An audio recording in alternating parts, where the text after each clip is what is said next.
In the snow-covered Himalayas, far away from the noise of the world, the great sage Vyas sat in deep meditation inside a quiet cave. He had received a divine vision, the epic of epics, the Mahabharata. A story that would teach humanity about truth, dharma, and destiny. But the story was so vast, so deep. Vyas knew he needed someone with great wisdom and patience to write it down. So, he prayed to Lord Brahma, the creator. Brahma appeared before him in a divine glow and said, "Only one being can write this sacred story, Lord Ganesha, the remover of obstacles and the god of wisdom." Vyas bowed and travelled through the forest to reach Lord Ganesha. He found the young, elephant-headed deity sitting peacefully beneath a large tree, with his mouse companion by his side and a ball of sweet modaks. Vyas humbly said, "O Lord, I wish to narrate the story of the Mahabharata. But I need your help. Will you write it for me?" Ganesha smiled and replied, "I shall write it, but on one condition: you must recite the story without stopping. If you pause, even for a moment, I will stop writing." Vyas, being wise, agreed, but he too had a clever condition. He said, "Then you, O Ganesha, must understand every verse I speak before writing it." They both smiled and made their pact.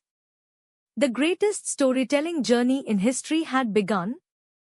Under the shade of the peepal tree, Ganesha sat with a stack of palm leaves. Vyas closed his eyes and began reciting, slowly, clearly, deeply. Ganesha wrote with perfect rhythm. His pen moved like flowing water. But Vyas, to buy time to think, would sometimes recite verses filled with deep meanings, so Ganesha had to pause to understand before writing. It became a sacred dance, one of wisdom and patience.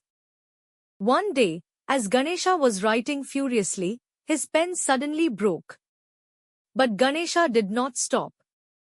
In complete devotion, he broke off one of his own tusks and used it as a pen.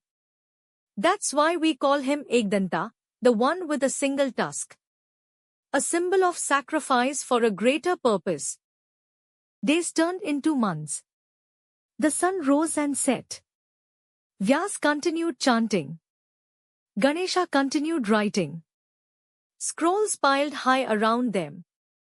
This was not just a tale of war and heroes. It was a divine message about choices, karma, love, and dharma.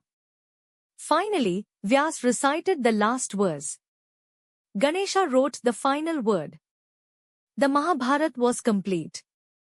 Vyas folded his hands in gratitude. Ganesha smiled with divine peace.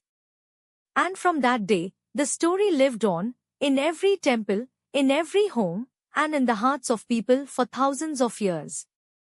Even today, before we begin anything new, a wedding, a business, a prayer, we first remember Lord Ganesha, the one who wrote the epic, the one who removes our obstacles, the one who listens before we speak. Om Gan Ganpate Namha.